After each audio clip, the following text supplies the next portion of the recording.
First up is Joyland Amusement Park, which was anything but joyful. This one opened in 1942 in Wichita, Kansas. Originally, it was a pretty limited setup. There were just a few rides, but it expanded over the years to include bumper cars, carnival games, a haunted house, and the park hosted outdoor concerts and festivals too. For a while, it was the go-to summer spot in the area, but for all the fun that happened there, the park was also the site of some extremely dark moments. The most disturbing was the death of Michael King. He was a man who'd confronted 4 teenagers for sneaking into the park after hours. What happened next was beyond brutal. The teens attacked him, and he ended up getting impaled and left to die. 2 of the attackers were underage and avoided charges. The other 2 were tried and convicted. But even with the crime hanging over the park, Joyland didn't close. But trouble kept following. Over the years, there were a number of accidental deaths. One person reportedly fell off a roller coaster. Another worker was crushed while doing maintenance.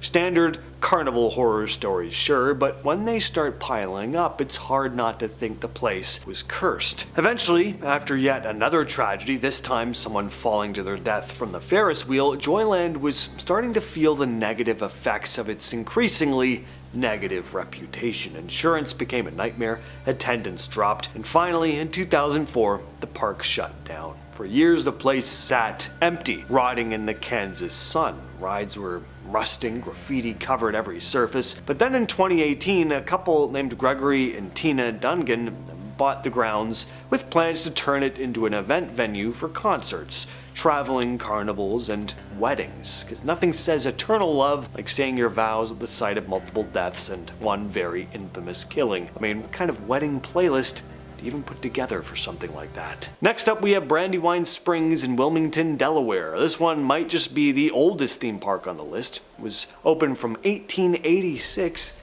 to 1923. Not much of it is left today. It's mostly just a park with walking trails and a few markers, but back in the day, Brandywine Springs was a pretty happening place. There was a wooden roller coaster, a train that looped around the grounds, and a place called the Castle House, which was kind of the central attraction. It wasn't on the scale of Disneyland, obviously, but for its time, it was a pretty magical little spot. But not everything about the park was family friendly. In 1916, Brandywine Springs was the scene of a violent crime. A man named Samuel Gungus had become obsessed with Catherine Bodeke, a waitress who worked at the park's restaurant. Catherine did not return Samuel's feelings. She rejected him, and he did not take this well, which is a major understatement. By didn't take it well, I mean he completely snapped. He showed up one day in a fit of rage and shot both Catherine and her friend, Aretty Nichols, who'd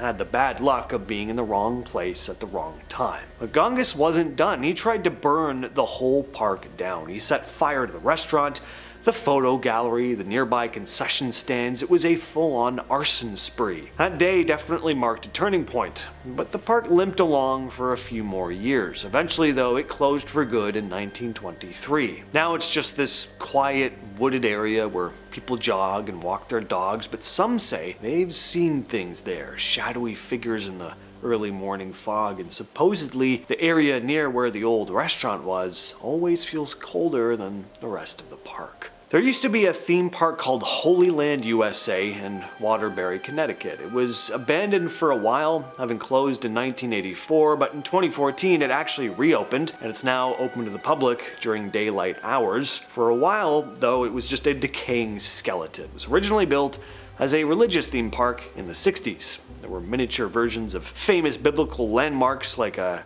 tiny Jerusalem, small-scale temples, and statues of angels and saints scattered around the hills. It attracted thousands of Christian tourists back in the day, but by 1984 the park fell into disrepair and it was shut down. Nature started taking over that and vandals, and for a long time it looked like a war zone with rusting structures and crumbling statues, shattered glass everywhere. But then came a real horror story. In 2010, 2 teenagers, Chloe Ottman and Francisco Cruz, decided to sneak into the abandoned park. Now, this wasn't anything unusual. Lots of people had done it before. Chloe and Francisco were friends. They knew each other through school and church, and there was no reason for her to feel unsafe. But that night, something changed. Francisco made unwanted advances. When Chloe turned him down, he snapped. He forced himself on her, then killed her before dragging her body into the woods. Eventually he confessed though, and police found Chloe's body. Francisco was sentenced to 55 years in prison. Next up, we head all the way over to Japan with Kjunuma Leisure Land. If you've ever wanted to visit a theme park haunted by a ghost woman and her serpentine offspring, well, this is the spot. Kjunuma Leisure Land opened sometime in the 70s and stayed open for over 2 decades before shutting down in 2000. It was a modest park by most standards, nothing too flashy here, but it had all the basics: a Ferris wheel, go-karts, swan boats, and some children's rides. The land around the park was gorgeous too. Thick forest and hills, a pond that locals said had a strange energy about it. That's where the legend begins. It's said that long ago, a beautiful woman lived by the pond. She got pregnant, but when she gave birth, what came out wasn't human. It was a creature, a twisted serpentine thing that slithered back into the pond and disappeared under the water. That night, the woman started to hear crying. It was soft at first, but it got louder and louder as the days went on. It was infant cries, wailing. Every single night, the sound came back, driving her deeper and deeper into madness. Sleep became almost impossible, and instead of trying to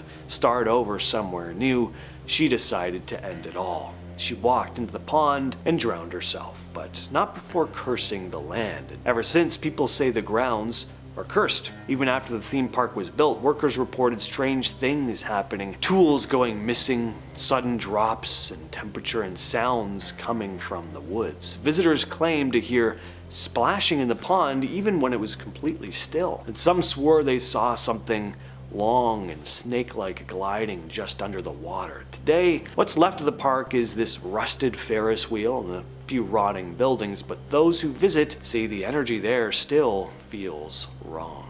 And we're finishing off with Nara Dreamland again in Japan. Now, unfortunately, this place has been demolished, but for a long time, it sat completely abandoned, and urban explorers would share some rather creepy stories about the place, but I'll get to that in a minute. First, the backstory. Nara Dreamland was a theme park in Nara, the capital city of Nara Prefecture. It opened in 1961 and stayed open for decades. It finally shut down in 2006. It couldn't afford to stay open anymore because attendance kept dropping, especially once Tokyo Disneyland opened in the 80s.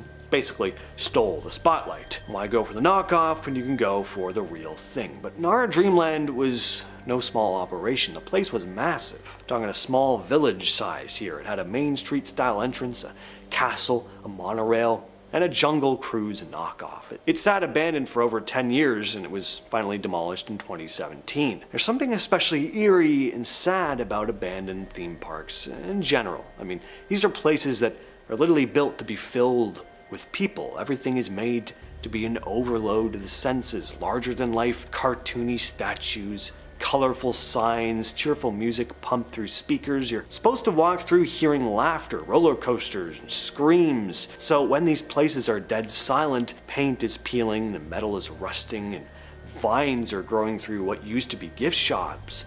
It's eerie to say the least, and it doesn't help that urban explorers would claim to hear strange sounds near the park's old boat ride. Some said they heard splashing, even though the water had long since dried up. Others said they'd see shadowy figures ducking behind buildings or moving just out of frame in their photos. One explorer even swore they saw the silhouette of a person standing perfectly still at the top of the rusted roller coaster, only for it to vanish when they looked again. Kicking us off in 5th place, we have Water Park Troubles. This tale takes place at Schlitterbahn, which is a theme park owned by Cedar Fair in Texas on the Raging Rapids portion of the Lazy River. Our narrator Vanessa and her friends didn't expect anything intense from the ride. They were all just, looking forward to relaxing, watching the water go by, enjoying the scenery. As expected, the ride wasn't super intense whatsoever at first, until it hit a patch of white water, and because of the angle that the raft hit the bump, Vanessa and her companions were launched into the river. Nope, that's not supposed to be part of the ride. And while the ride might have only been, 3 feet or so deep of water, I'm reminded of all the posters from my local pool growing up about how people can literally drown in a bathtub. So yikes. Vanessa described herself as entering a state of shock, feeling emotions ranging from fright to embarrassment, confusion, and panic. As she attempted to reach for the raft to pull herself back in, she realized she couldn't see her friends anywhere, and she was once again being yanked underwater. Panic had taken over as the main emotion by this point, and Vanessa found herself swirling around and around and around under the water. Thankfully, a nearby lifeguard jumped into action and was able to hoist Vanessa and her friends back into their raft, allowing them to enjoy the rest of the rapids in the intended fashion. I'm a little concerned about the lack of seatbelts on that ride since they were never mentioned, and I feel like that should be a thing, or like a weight sensor to stop the ride in event that, someone goes over. Oh, just me, okay. As a high point to this, somehow Vanessa managed to keep her glasses on throughout the entire ordeal. Go Vanessa! In fourth place, we have an urban legend from Canada's Wonderland. Time to move on to a Cedar Fair park that's a little closer to home. As someone who spends most of September through December at Canada's Wonderland every year, I just knew I had to include this ghost story in today's list. While Wonderland might be home to the scariest of scary monsters every October, the iconic Wonder Mountain is actually home to a ghostly spirit all year round. Construction at the iconic theme park happened between 1979 until 1981, with construction of the mountain alone involving a dozen local companies under Cincinnati engineer Curtis D. Summers. Now, while we don't know the name of our victim, one of the construction workers who was working on Wonder Mountain passed on the job, and for the most part, the details of his passing and specifics have been kept pretty secret. I tried. I promise I tried. This ghosty haunts the mountain to this day, specifically the Thunder Run ride. If the ride operators don't greet the area with good morning and good night at the beginning and the end of each operating day, the ride will malfunction and cease operations until given the proper respect. Honestly, I'm all for inviting the ghost to roam the park during Halloween haunt. What's the worst that could happen? An actual ghost over in Ghostly Pines or Spirit Manor would be so much fun to see. Oh, just my own opinion again? Of course. In third place, we have the Warner Brothers Jungle Habitat. Originally opening on July 19th of 1972, this now abandoned park closed its doors by 1976, which is a really bad timeline for a theme park that was technically never completed. The first time Jungle Habitat made headlines was only months after it first opened for business, when an Israeli tourist named Abraham Levy was riding through the safari in a taxicab and decided to roll down the window to get a better look at some of the animals roaming around. 2 lions attacked the car and mauled the 26-year-old tourist, causing lacerations to his face and shoulder. He took credit for the harm, citing his own foolishness, which helped to dodge, a media onslaught. For the most part. By the end of the year, reports of animals escaping into the wilds of West Milford, which is where the park is located, were far too many in volume to be ignored. Besides the sightings of harmless animals like peacocks, there were numerous rumors spreading about dangerous animals such as a pack of wolves and a lion being sighted along local roads. Okay, look, I grew up in the land of moose, and I wouldn't want to see one of those on the side of the highway. I can't imagine seeing a lion on the side of one. These sentiments voiced way back in the day are identical to the rumors still running rampant today. Tales told by local residents who have, looked out into their backyards include wandering ostriches and a band of baboons running amok in the town's pharmacy. Guess they needed a prescription filled. Emus, baboons, and even wolves are just some of the uncaged critters which have been known to actually have escaped the park. I feel like I found the origins for the Night at the Museum franchise. On July 8th of 1974, a 68-year-old visitor from Long Island was grabbed by the trunk of a baby elephant, which then slammed her against a fence and bit her. The woman, her name's Elizabeth Ennis by the way, was later awarded $200,000 by a court. In an account in the New York Times, she claimed the elephant bit her on the right hand, and because of the trauma incurred by being slammed into the fence, she had persistent pain in her right side that prevented her from lifting heavy items. Her husband was awarded $5,000 for the loss of companionship. I'm just glad that's all that she went through. Goodness, elephants are pretty big. The animals also had a tendency to damage the cars that passed through. An e-museum for the park that exists online now says that the tigers like to bite and pop car tires, and monkeys like to rip antennas off the cars. Sounds like a lack of good animal training and boundaries to me, but I'm no animal expert. Right after the park closed in October of 1976, some of the animal carcasses were left outside. This pile grew until, 30 animal bodies, including that of an elephant, a bison, camel, and some zebras, were all left lying until April, when the ground had thawed enough to finally bury what was left of them. The 6 months that they were left exposed was a violation of state laws, which stated that any animal should be buried within 48 hours of its passing. Despite this violation, Warner Brothers were not sanctioned. Jungle Habitat is gone now, but never forgotten. Reports of mysterious kangaroo sightings in remote corners of West Milford still turn up from time to time. Be careful, kangaroos hurt. In second place, we have the Joyland deaths. Located in Wichita, Kansas, Joyland once featured state-of-the-art rides and attractions, holding a reign of 55 years of fun and joy. Today, the once popular park is being reclaimed by nature, piece by piece by piece by piece. Joyland came into existence on June 12th of 1949. It was founded by Lester Ottaway and his sons, Herbert and Harold. Now, Herb had a passion for steam engines and race cars, and he refurbished both types of vehicles. By 1934, Herb Ottaway had refurbished a miniature steam locomotive and cars, and was traveling with them to county fairs in Kansas and Colorado. Joyland was originally opened to give Herb's refurbished locomotive a more permanent home. As the attraction became more popular, the Ottoways eventually added a number of different rides and games to the amusement park. Now, Lester Ottaway passed away in the mid-1950s, but his sons continued running Joyland until the early 1970s when they decided to, retire.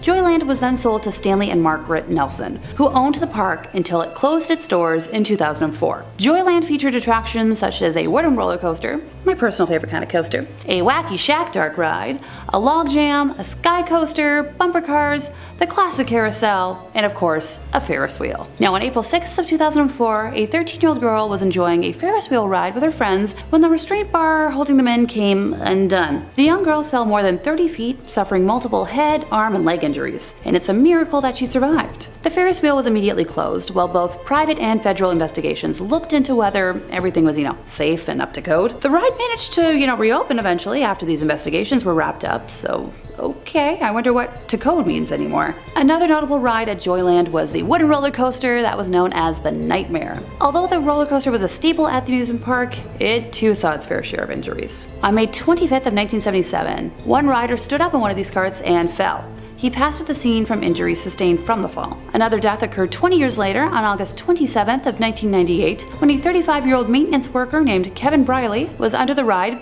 trimming the grass. He stood up and was tragically hit by the roller coaster. He also died at the scene from his injuries. My heart hurts telling that tale because I'm such a huge lover of traditional wooden roller coasters. There's just something about narrowly avoiding whiplash that I personally find thrilling. Joyland closed its doors in 2004. Maybe it might be worth, a little urban exploration. In first place, time to visit the ghosts of the Enchanted Forest. The whimsical 20-acre amusement park was built in an Oregon forest and boasted handcrafted attractions like Storybook Lane and Toftville Western Town, along with rides like the Ice Cream Mountain bobsled roller coaster and a big timber log ride. Sounds pretty magical, right? Yeah, that all depends on who you ask. Though many folks experience nothing more than a charming park, other more abnormal experiences are definitely not in line with a regular amusement park. For many, a visit to the Enchanted Forest can be a supernatural phenomenon, and I know I'd be happy either way. I love all things fantastical and wonderful and whimsical, but also spooky. Tales of employees feeling a ghostly presence on attractions like the Haunted House and Challenge of Mondor ride caught my eye while doing research for today. The story of Enchanted Forest starts with Roger Toft, the park's creator, who spent every last penny he had to make his passion project come to life in 1971. His granddaughter, Ashley Toft, is now the park's general manager, and while she claims she's personally never experienced any supernatural phenomena on the Haunted House, she did admit that the attraction makes her feel anxious and overwhelmed. While guiding a group of experienced paranormal experts through the attraction, she led them directly to a cold spot that could be attributed to an otherworldly presence. As much as I understand the stigma of not wanting to believe in ghosts, that's a coincidence I can't just ignore. Challenge of Mondor ride operator Chris Dunn has since told a tale of an inexplicable encounter that he experienced one morning in 2016 while prepping the wizard-themed target aiming attraction for the day. He explained how he heard footsteps behind him, but turned around. No one there. Mere seconds after hearing the footsteps, he described being hit with a strange energy throughout his body, one that made him dizzy and gave him a horrible case of chills. Now later in the day, the same thing happened, but with more intensity. He took photos of the ride not in operation and captured images of what looks to be an orb that changes shapes in 3 sequential photos. The 2 of the investigators I mentioned before were granted permission to spend a night unsupervised at the park and experience the chilling energy and the Challenge of Mondor and managed to communicate with a spirit in the haunted house. Notice how I haven't mentioned a park tragedy yet as the cause for anything? That's because, unlike the other places on this list, there wasn't one. The haunted house was built during the original construction along with the rest of attractions, and Challenge of Mondor was constructed in 2006. Time to borrow that time machine I've been asking the powers that be for, and travel on back. In August of 1846, Oregon settlers and indigenous tribes of the Willamette Valley fought a terrible battle in present-day Salem, known as Battle Creek. The theory most people believe is that the energy could be the cause of the manifestation in the theme park, which was built in close proximity to the gruesome fight. You let me know what you think down in the comments. Number 5 on this list is Atlantis Marine Park. We are headed all the way down under for this one because Atlantis Marine Park is actually in Australia. AustralianNews.com writes, Atlantis Marine Park was initially a huge success with families from WA and beyond flocking to the park to watch the live dolphin shows, swim in the pools, ride pedal boats, and have their obligatory photo with King Neptune, a huge statue at the entrance to the park. However, in 1990, just 9 years after opening, Atlantis shut its doors. Western Australia's boom never eventuated, and the 1987 stock market crash put a halt to prosperity. Atlantis closed due to financial difficulty and was left abandoned. It has since been damaged by vandals and has become overgrown and derelict. Old statues can still be found scattered throughout the grounds, as well as broken walls and concrete pools. For years, it was no man's land, popular with dog walkers. However, just last month, the iconic King Neptune was restored to his former glory after a petition by locals who started an online campaign for something to be done with the ruins. Well, I'm glad to see that Neptune is looking fresh again, but I don't know how long he'll stay that way. Apparently, this place, when the sun goes down, is home to some evil creatures. Four-legged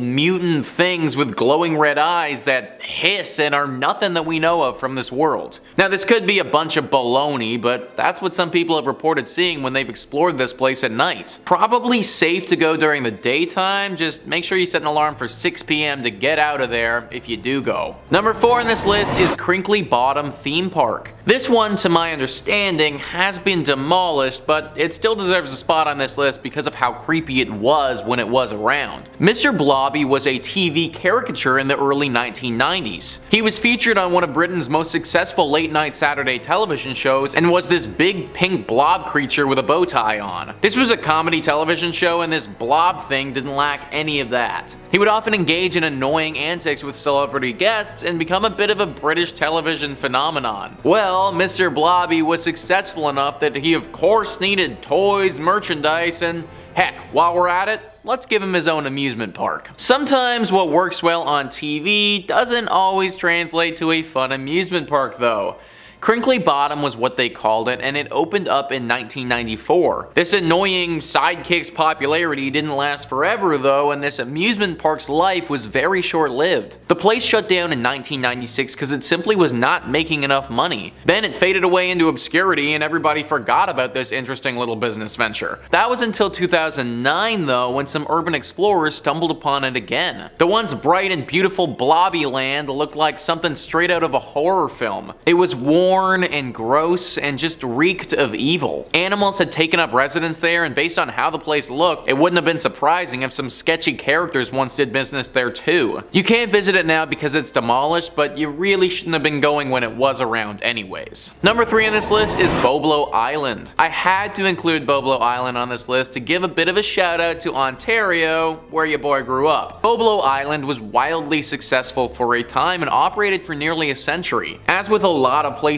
on this list though, it couldn't seem to power through the 90s and had to shut down. Reader's Digest says, picture an 1898 Victorian amusement park, music from an organ grinder, women's skirts swishing around the dance hall, children's laughter echoing from various newfangled rides. That's what this theme park on Boys Blank Island, nicknamed Boblo, near Detroit on the Canadian side of the Detroit River was to residents alike. Its doors were shut nearly 100 years later in 1993, and the area is now closed to the public. But you can boat or kayak by the remains, listening for the ghostly sounds of long past visitors. While you can't stay here overnight, you can rent these 8 haunted places on Airbnb. Being on an island really adds to the creepiness for me, I think. Like this place, from all the pictures I could find, it really looks totally detached from all other society. Basically meaning that whatever happens here, you are totally by yourself. Like there is a new set of rules for this island. There have been stories that something lurks here, a spirit or something dark. Be very careful if you ever go to Boblo Island. Number 2 on this list is Pripyat Amusement Park. Pripyat is a town that we've talked a lot about on this channel already. In fact, it was recently featured in a video where we looked at the top 5 mysterious towns that are completely abandoned. Pripyat is a ghost town in northern Ukraine near the Ukrainian and Belarus border. It was named after the nearby river Pripyat and was founded in 1970. Right in the town is a small amusement park that once looked quite fun and had plans to grow into a big Ukrainian park that people might flock to. Those dreams were never realized though, and now it sits in complete and utter disarray. Those dreams were never realized because of the horrible accident that occurred in 1986. You see, the town of Pripyat was basically established to serve the Chernobyl nuclear power plant. When it was first built, it was a closed town basically only for the workers of this place, but it grew and grew as time went on, and at its height had a population of just under 50,000 people. I don't need to go into too much detail about the accident as a whole, because I imagine that you guys are all pretty aware. But basically, this was the worst accident of this nature in human history, and for all our sakes, we need to hope that it never happens again. The radiation damage was absolutely massive, and right after it happened, the entire town of Pripyat had to be evacuated. That, of course, has left the amusement park, right in the middle of this town, completely abandoned as well. Not a lot of people have gone to this town or park since this incident occurred. For a long time, it wasn't safe to set foot within a set radius of the blast. Those who have been brave or foolish enough to set foot into this town and explore the amusement park have reported some strange and scary findings. Rumor has it that some sort of entity lives there. Something dark and evil calling this abandoned place home. A nasty and sinister entity that doesn't like to be disturbed. There have been talks of this being some type of shadow creature or potentially a beast like a werewolf of sorts. Either way, the people who visit this place feel an overwhelming sense of dread when they're there. They also feel as if they're unwelcome, like they entered somebody's home who doesn't want them there. There are multiple reasons why this amusement park is abandoned, so I'd stay away if I was you. And finally, number 1 on this list is Six Flags. Now, I don't mean Six Flags as a chain or anything like that.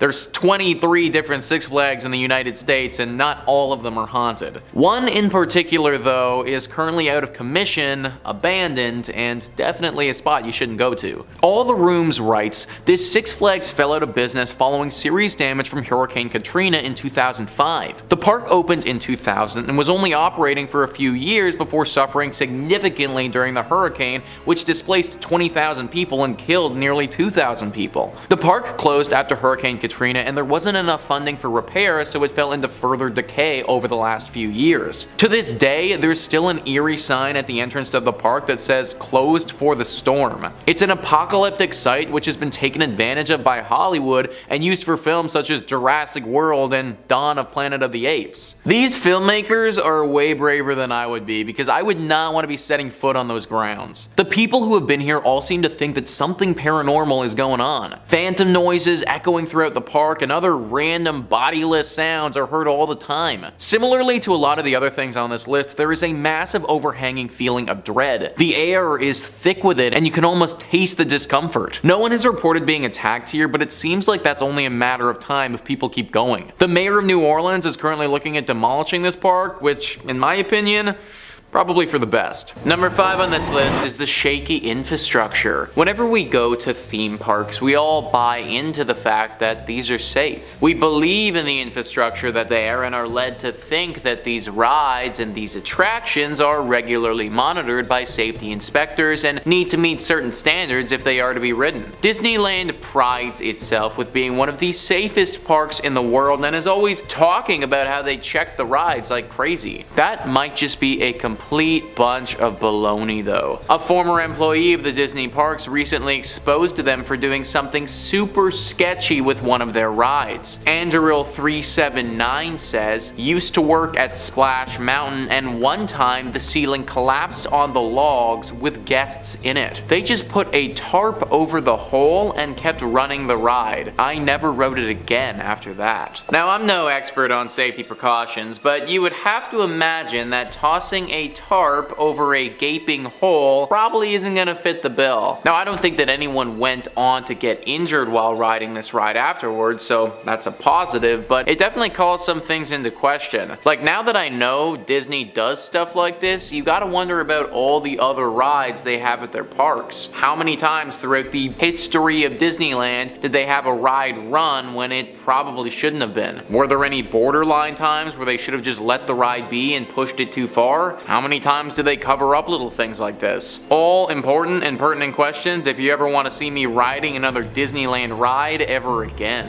Number 4 on this list is Walt's Light. Walt Disney was a very sentimental guy. He liked little mementos and cute little things. Well, one of those little things that he did was have a lamp that was always turned on when he was at work. Disney Wiki says, according to legend, when Walt created an apartment in Disneyland, he placed furniture with a small kitchen and a lamp. The lamp was used as a signal for the Disneyland cast members. Every time Walt went to work, he would turn the lamp on. When Walt went home, he would turn it off. When Walt died, the cast members finally turned it off. The next morning, though, the cast members went to work to find the lamp on. The lamp was turned on by itself mysteriously. The lamp was never turned off and never went out. The lamp now holds Walt Disney's spirit and is a cherished part of the Disney family. Now, this is meant as a cute story and it's portrayed as such, but they didn't go into detail there on how this was actually discovered. Apparently, a Disney employee was there the night before and was responsible for turning the light off. They did such and was walking out of the room when the light turned back on. They got a little frightened but went to turn the light off again, and sure enough, before they could leave the room, boom, lights back on. Now they are really freaking out and have to call a bunch of people in to see what the heck was happening. Eventually they just chalked it up as Walt Disney's ghost coming back, but that's also like really scary too. I'm kind of surprised that we're just all okay with having Walt Disney's ghost just chilling in a lamp at a fire depot, like just overseeing everything. I mean, I guess if they're cool with having his head in a freezer like people talk about, then a little ghostly lamp action really isn't that big of a deal either. Number 3 on this list is the Haunted Mansion. Alright, so there are actually tons of different legends surrounding the Haunted Mansion, so I wanted to lump them all into one entry here. All Ears says there are 2 versions of this story, one involving a construction worker and the other involving a test rider. While the specifics are slightly different, the overall gist of the tale is the same, that the original version of the Haunted Mansion was so terrifying that it led to someone suffering a heart attack and dying. According to the myth, this led to an extensive retooling of the ride, adding in a humorous tone and delaying the mansion's opening from the early 1960s to 1969. This was the first of many legends surrounding this ride and still is brought up all the time. It's hard to forget that it ever happened because apparently employees of Disneyland today have seen the ghost of this person tons of times. Another legend in this Haunted Mansion centers around Madame Leota's spellbook. Many Disney employees have come out and talked about how they get a bad feeling whenever they pass by the spellbook in the ride or have to do anything with it. Apparently this spellbook is actually an authentic spellbook from the 1400s. It was used by a witch and was responsible for a lot of death and evil taking place. So already we have a ton of scary and dark stuff going on here, but what really doesn't help the situation is when people take the ashes of their dead and spread them. Yeah, this literally happens, guys. Andrew379, a former employee, says it's pretty common for guests to dump ashes of their loved ones on the Haunted Mansion ride. They do it because there are 999 ghosts and there's always room for 1,000. This has obviously left a bit of a ghostly presence at this place, and Disney employees are not too fond of it. One story had a Disney employee run for their life because they were being chased by a whole mob of ghosts, presumably spirits of those who have had their ashes dumped here. There are even more scary legends that workers have told about this mansion too, so moral of the story, probably best to stay away. Number 2 on this list is the Jump. Disneyland has some big hotels on its ground. These hotels have balconies. If someone got the idea that they wanted to take their own life, then it wouldn't be too hard for them to do it from said Disneyland hotel balcony. That's exactly what happened back in 2008. Reuters says a man apparently jumped to his death on Friday from the 14th floor of the Disneyland Hotel at the world-famous amusement park in Southern California, police said. The man, who was in town on business and not immediately identified by authorities, was killed in the 14-story solitary fall from his hotel room balcony. He was pronounced dead at the scene. Right now, it's certainly looking like a suicide, Anaheim Police Sergeant Rick Martinez told Reuters. He was seen leaping off the balcony. Martinez said the man, who was in Anaheim on business and appears to be in his 30s or 40s, also left evidence in the room that suggested it was that. He was sharing a room with another male associate, and for some reason he went out onto the balcony, and all indications are that it was an intentional act, Martinez said. The Disneyland Hotel has nearly 1,000 rooms in 3 towers overlooking the so-called happiest place on earth. Some employees of this hotel saw this happen firsthand and were the first ones to see his body at the ground. It obviously wasn't a pretty sight, having just fallen from 14 stories up. I don't know about you guys, but if I was the one to have seen that firsthand and found him, I truly believe that I'd be scarred for life. That is literally a life-altering thing that you just witnessed and probably won't ever be the same again. And number 1 on this list is mind control. Hold up, Disneyland is using mind control on people? Well, sort of. Screen Rant says, Disney has been suspected of some pretty far out things, but mind control? Surely not. The reality of this suggestion is a little bit more plausible than one might first think. Some call it mind control, but Disney calls it immersion. Forced perspective and other visual tricks are common, but it's the smellitzers that truly sell the illusion. These little devices pump the parks full of smells appropriate to their placed environments and can smell like anything from popcorn to pirate water. A secret yet surprisingly effective way to keep guests entranced. Employees working here regularly have even caught themselves consistently getting fooled by these little tricks the park plays on our minds. It's not illegal what they're doing, but it's definitely pretty shady. Really pulls the curtain back on the whole operation that is Disneyland. The most magical place on earth is really nothing more than just a bunch of smoke and mirrors and really nice smells. Number 5, the Warner Brothers Jungle Habitat. Originally opening on July 19th of 1972,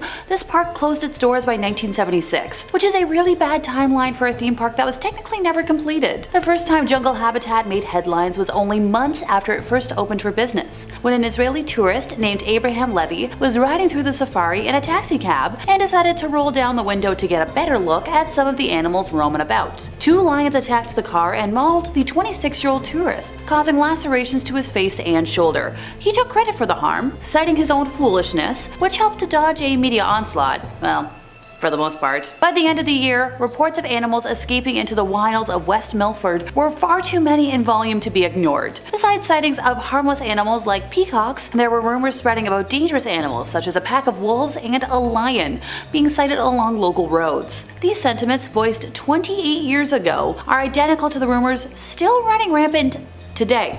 Yep, you heard me, today. Tales told by West Milford residents who have looked out in their backyards include wandering ostriches and a band of baboons running amok in the town's pharmacy. Emus, baboons, and even wolves are just some of the uncaged critters which were known to have escaped the park. I feel like I found the origins for the Night at the Museum franchise. On July 8th of 1974, a 68-year-old visitor from Long Island was grabbed by the trunk of a baby elephant, which then slammed her against a fence and bit her. The woman, Elizabeth Ennis, was later awarded $200,000 by a court. In an account in the New York Times, she claims the elephant bit her on her right hand, and because of the trauma incurred by being slammed into the fence, she had persistent pain in her right side that prevented her from lifting heavy items. Her husband was awarded $5,000 for loss of companionship. So the animals at the park also had a tendency to damage the cars that passed through. An e-museum for the park says that tigers like to bite and pop car tires, and monkeys like to rip antennas off of cars. Sounds like a lack of good animal training and boundaries to me. So right after the park closed in 1976, some animal carcasses were left outside.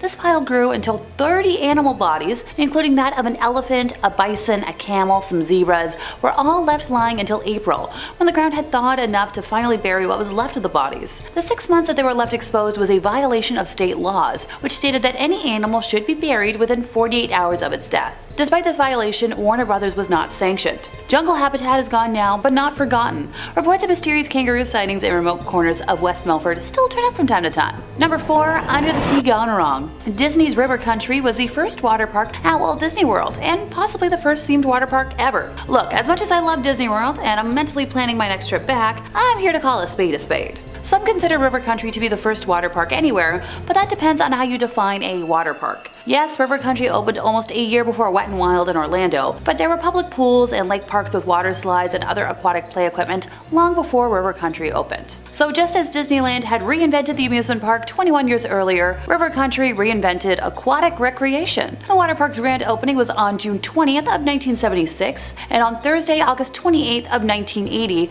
a sad Associated Press story appeared in newspapers throughout North America. It was reported that a rare but deadly disease caused by an amoeba found in Florida freshwater lakes had claimed its fourth victim, a New York youngster who had spent his vacation swimming at River Country. The disease, amoebic meningoencephalitis, attacked the nervous system and brain. You don't want to know how many tries it took me to say that. The youngster died after the amoeba entered his nose, went through the nasal passage, and attacked the nervous system, including the brain. Investigators from the U.S. Center for Disease Control in Atlanta and the New York Health Department pinpointed River Country as the source of the amoeba after the parents reported that the amusement park was the only place where he went swimming. So photos and maps of River Country show that the park had two bodies of water. The smaller one was a clean, clear swimming pool. The larger one appeared to be a natural cove, completely open to Bay Lake, which is the largest natural lake at Walt Disney World. At some point in the 1990s, Walt Disney World banned swimming in its lake. The 1995 map of Walt Disney World still included the resort's beaches under the swimming section, whereas the 2000 edition made it clear that the beaches were strictly for sunbathing. But River Country stayed open. There was never another death from amoebic, very long word that I'm not going to try and say again, linked to River Country. But there were two drownings, one in 1982 and the other in 1989. So River Country had its normal seasonal closing at the end of the 2001 season, but when the time came for it to reopen for the 2002 season, it didn't. River Country never reopened. Number 3, Joyland deaths.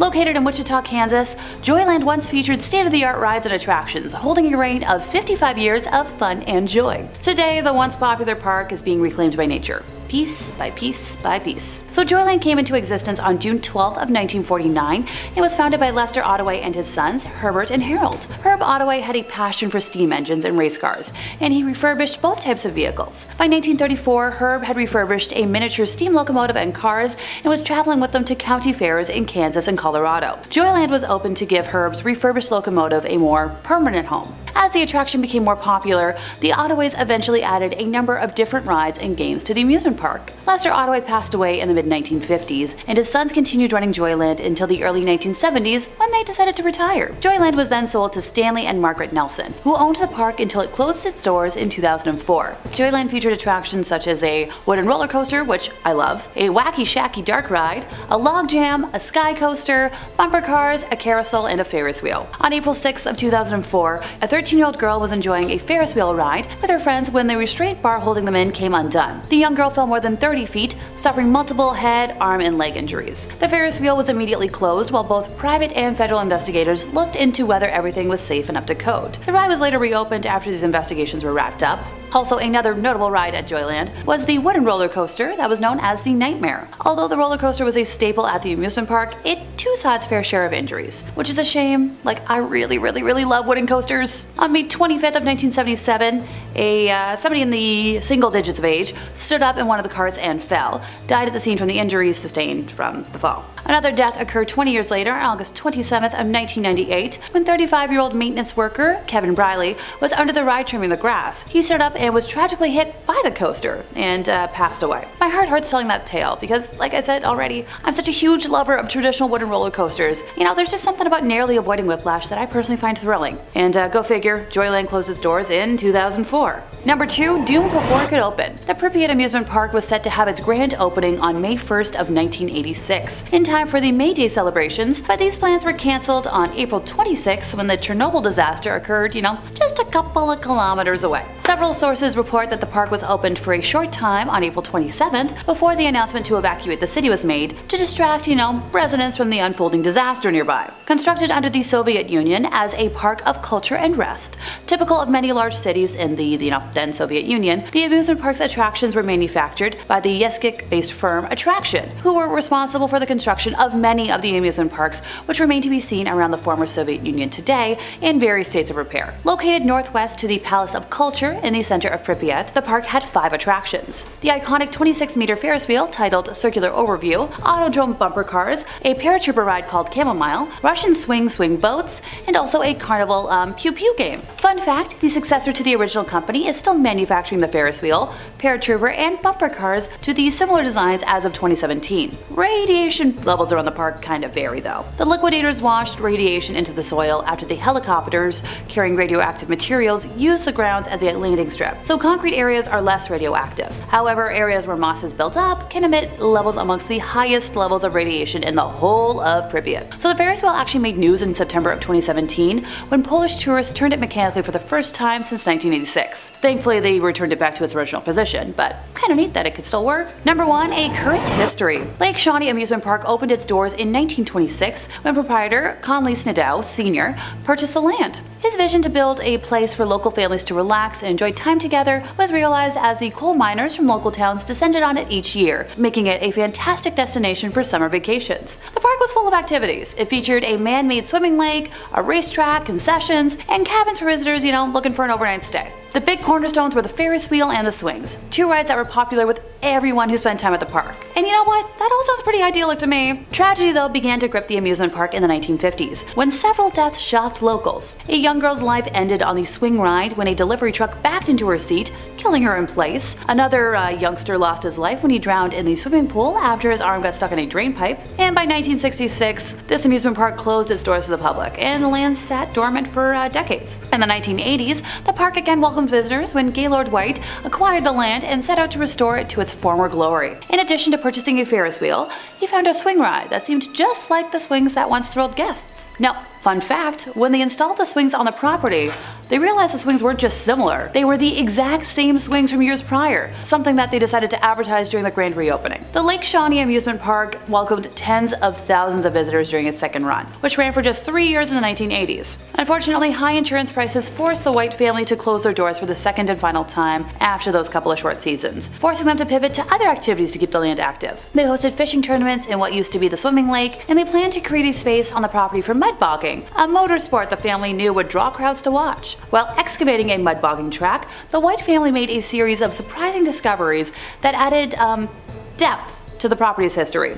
For starters, the park was built over a Native American burial ground, with an archaeological dig uncovering 13 bodies, mostly young folks. In the 1700s, the property was the active home base for the Native Americans until they seemed to suddenly disappear. Among the bracelets, clothing, and tools that excavators found, they also found mass graves that suggested as many as 30,000 people had been buried on the property. But, that's not the darkest history of the land. In 1783, Mitchell Clay was the first European settler to make a home in the area, which was heavily inhabited by the Shawnee Native American tribe. So while Clay was gone to town one day, the Shawnees surrounded 3 of the Clay descendants who were working in the fields. Bartley met his end first, and Tabitha, hearing the explosion, ran to her brother, where she was attacked and cut by a stabby implement. Her body was dismembered, and both of their scalps were taken by the entire group. Their brother Ezekiel was captured and burned to the stake. A historical marker on the road leading to the park commemorates their memories. One could wonder if the tragic history of the grounds is the reason for the 6 deaths that occurred at the park, eventually leading to it being closed down in 1966. And many locals, including the park's new owner, claim the park to still be haunted. Coming in at number 5, we have 6.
5.